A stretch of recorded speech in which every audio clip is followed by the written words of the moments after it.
Leeds United 3, Sheffield United 1. Ham face in the mud. Leeds United cruising up the table towards a hopeful promotion. And again, much like last week against Sunderland, there is no delving into anything that needs to happen. I don't need to talk about the first half. I don't need to talk about Mellier's absolute catastrophic performance in the first 5 minutes of the game. I don't have to talk about the fact that our midfield was completely non-existent, like Casper the Ghost, and getting ran through like a Vindaloo on a hot summer's night, because Leeds turned it around in style and we meant business. End of the first half, we started to pick up our performance a little bit. We started to get our foothold on the ball a bit more. We started to assert our dominance, but the final ball was just left in the wilderness. It was nowhere to be seen. However, the second half comes around and it is a different story. Leeds start off a lot more defensively resolute. We look more solid. Sheffield United had a couple of opportunities on the ball and Leeds dealt with them very, very comfortably. And then we started to spring on a couple of attacks of our own. We started to build things a little bit. And then, would you believe it, 55th minute happens and Daniel Farke is making 2 substitutions in the 55th minute. The man who looks allergic to making any changes before the 70th minute has suddenly made not 1 but 2 substitutions in the 55th minute, bringing on both Rothwell and Mateo Joseph for Brendan Aronson and Ilya Gruev respectively. Changed to a 4-4-2 formation, and Leeds started to look a little bit more energetic, a little bit more lively, a little bit more unpredictable going forward. And that's when you started to see people think, okay, hang on a second, we could be in it to win it right now. We could be in there like swimwear. Leeds all of a sudden now starting to build the pressure. The fans from the away and starting to believe Sunderland, Southampton, Sheffield United start to make a couple more mistakes. And all we needed was that one moment to break the deadlock, and that's exactly what happened. Dan James gets the ball down the right-hand side, and as we've seen before this game, he had actually levelled his goal and assist tally for his entire career before Daniel Farke. It was 23 goals and assists now under Daniel Farke, and 23 goals and assists before playing under Daniel Farke, his entire career. And he's just broken that today with 2 more assists. But he gets the ball on the right-hand side, dinks it beautifully into the box. And who is there other than Senior Daddy Tier Subscription Firpo? And I've got a little something to show you. Okay, I should have brought it a little bit closer. I'm going to go get it in a second. But it wasn't just Firpo delivering the goods on the pitch today, because something got delivered to my house this morning. And this is why I want you guys to know I am a prophet. I speak prophetic words when I speak on this channel with you. And I could sense some magic in the air. So there were 2 deliveries to my door this morning. And that first delivery was a Junior Firpo yellow Leeds United shirt. Firpo on the shirt, Firpo on the score sheet. What did I tell you, mate? Literally arrived. You can see the tag on it. Today it arrives. Today, and it is an extra small for anyone wondering. I do like my extra small shirts.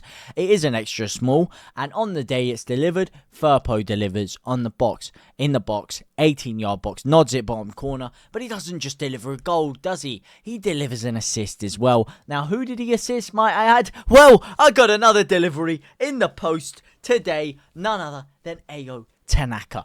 I am a prophet with these kind of predictions. I predict these things, yeah? I predict them. And today was one of those days where you all say, listen to your boy when it comes to Senior Firpo, because he was by far the best player on the pitch, in my opinion, today. I thought he was instrumental in everything we did in that second half down the left-hand side. He was all over the ball, all over the action that we were doing, and I thought he was absolutely phenomenal. I can't say a better word about him. On the right-hand side for the assist, as I said, Dan James quality. Tanaka, again, really, really good in the midfield and well worked his goal. And I have to say, the 90th minute goal, great substitution by Fark, because I believe, if I remember correctly, I may be wrong, but the corner that we scored from was from the shot from Wilfred Gnonto, where he tried to guide it top corner and it was fingertip saved over the bars. I believe it was just that shot. Maybe I'm wrong, maybe I'm right, but I believe it was that shot. So he fingertipped it over the bars. Leeds got a corner, whipped in, Firpo heads it down, and Tanaka, you cannot underestimate the quality of the ability to flick that ball over the defender like that. He didn't just welly it and head it hard, because it wouldn't have gone in that way.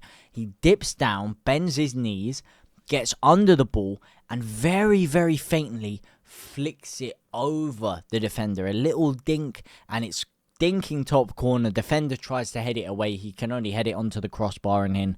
And at that point, I was losing my head. You were losing your head. We were all losing our heads.